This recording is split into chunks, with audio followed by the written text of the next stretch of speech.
Hi, this is Ray Blair with Acorn Productions. We're looking at Timeline 4 and picking up a little bit where we left off in Timeline 3 as we do our reviews.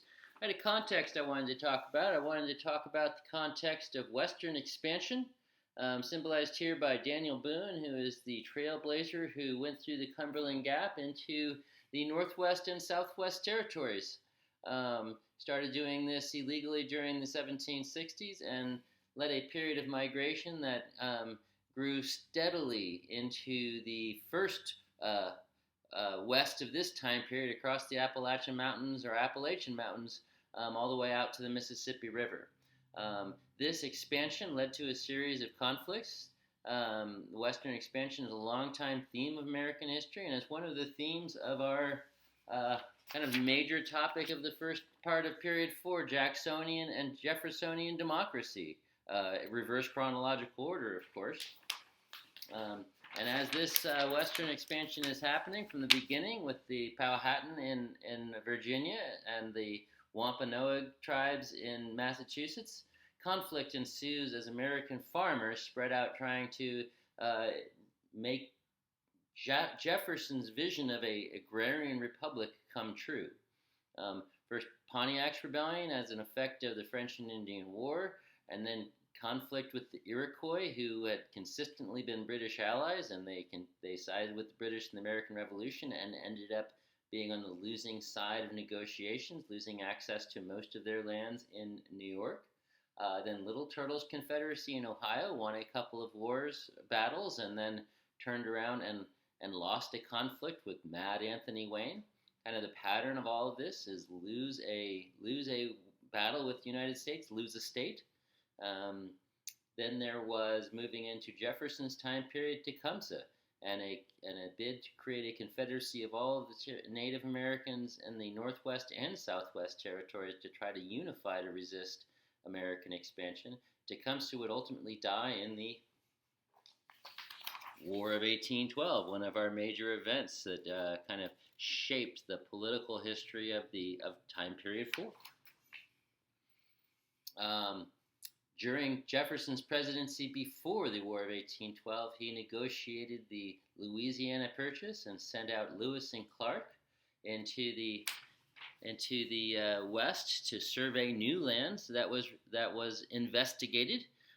Still trying to find that mythical waterway to the West and just scouting out everything that was out there. And opportunity was found in the far West, where the British were in the Oregon Territory. But the land in between the Ohio River Valley and the far west was deemed the Great American Desert by another explorer, Zebulon Pike, at that time period. And this gave Americans, Western expansionists, an idea that if all Native Americans were moved onto this land, which wasn't coveted, then the conflicts would be over. As we move into the 1820s and 1830s, the Jacksonian version of the Jacksonian version of Western expansion kind of kicked off. Jackson, who was consistently asking for national resilience in the face of conflict with either imperial powers or with Native American tribes in the West, made a name for himself, raising an army of volunteers from Tennessee, going to battle with the Creek and winning control over lands, including most of Alabama. After the war, he went on a invasion of Florida that was Spanish-owned, but they were not actively suppressing Seminole raids into Georgia, and a result of that was the suppression of the Seminole and the acquisition of Florida. The idea, as Jackson became president, was Indian removal. And his support in his presidency of Indian removal policies led to a state or government-led effort to remove Native Americans west of the Mississippi and creating nations on the other side of the Mississippi River on the Great Plains, most notably the Indian Territory, which would later be kind of reacquired by or retaken by the United States government and turned into the state of Oklahoma. And clearly this would also lead to the Trail of Tears. All right, so what is this kind of vein of democracy, this thread of democracy that's going to run through this time period? The Democratic Republicans, who were the political opponents of the Federalists, who had more nationalist policies. The Democratic Republicans were more focused on states' rights, less use of the government, strict interpretation of the Constitution, faith in the common man.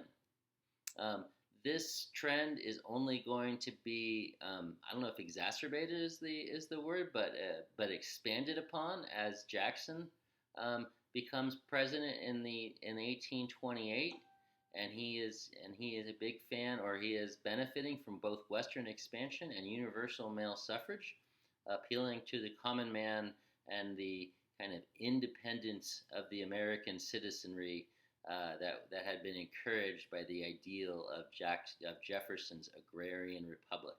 An agrarian republic, a republic that was strong because the citizens were independent landowning farmers, used to taking care of their own way economically, owning a piece of the land that couldn't be moved, and therefore knowing that they had to be effective owners of the citizen status and help run the government and have their own autonomy. So you have this idea of independence, and you have this idea of a limited government, solve problems locally, do as little as possible with the national government.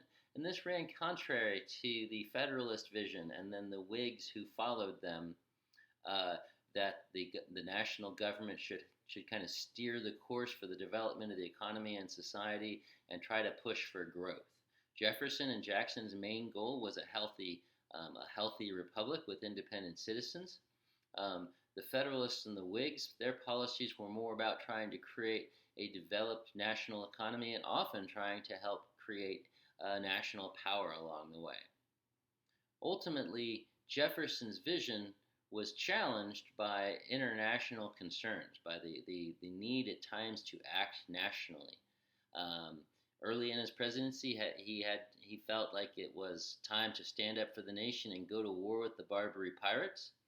Later in his presidency, he went through kind of twisted mechanisms to try to avoid going to war over the conflicts of the Napoleonic Wars and greatly restrict American commerce and just focus on itself and its inland lands. Part of these gyrations included acquiring the Louisiana Purchase to keep France in its own hemisphere instead of trying to reacquire and reestablish a French empire in the Americas. And part of this was the ill-fated embargo in which Jefferson shut down all trade and greatly hurt aspects of the American economy that were related to commerce in this well-established Atlantic world. But these eyes went west in the vision of in the kind of story of Andrew Jackson, who had family tragedies, reacquired an opportunity by moving from North Carolina to lands in the West in Tennessee, carved out his own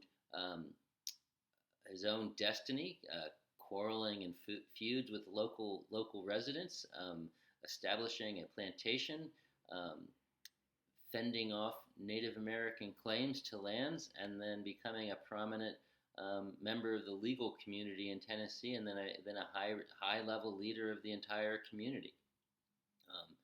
This idea of moving west to have a new opportunity and having the independence to chart out your own new destiny is intrinsic to the idea of manifest destiny or Western expansion. And Jackson, in many ways, was the personification of this. And as the United States moved towards universal male suffrage and the population of the West with this kind of rugged individualistic feature came forward, their political appeal was very effective, and these parties won most of the elections in the time period from 1800 to 1848. However, it did require strong national government action in the face of threats. The state of Tennessee created a town called Knoxville, trying to appeal to the first Secretary of War and the Federalists to help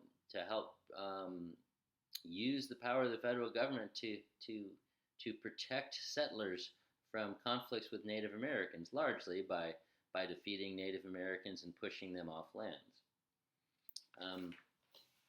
It was concerns over the British arming Western Native Americans that most encouraged the war hawks to push for war with Great Britain that led to the War of 1812. So a group of Democratic Republicans pushed for vigorous national action.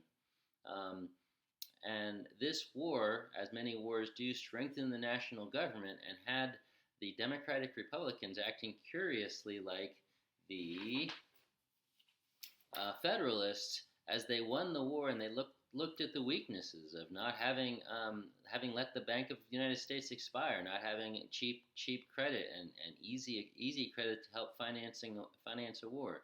The difficulties moving out west because national roads weren't very well developed, and the need to have protective industries that could produce war materials instead of being dependent on imports with almost no control of the seas to get war materials to the United States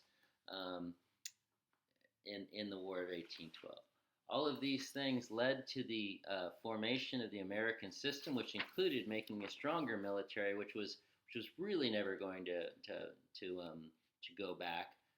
That doesn't mean a large standing army, but it does mean a greater ability to conduct military activities.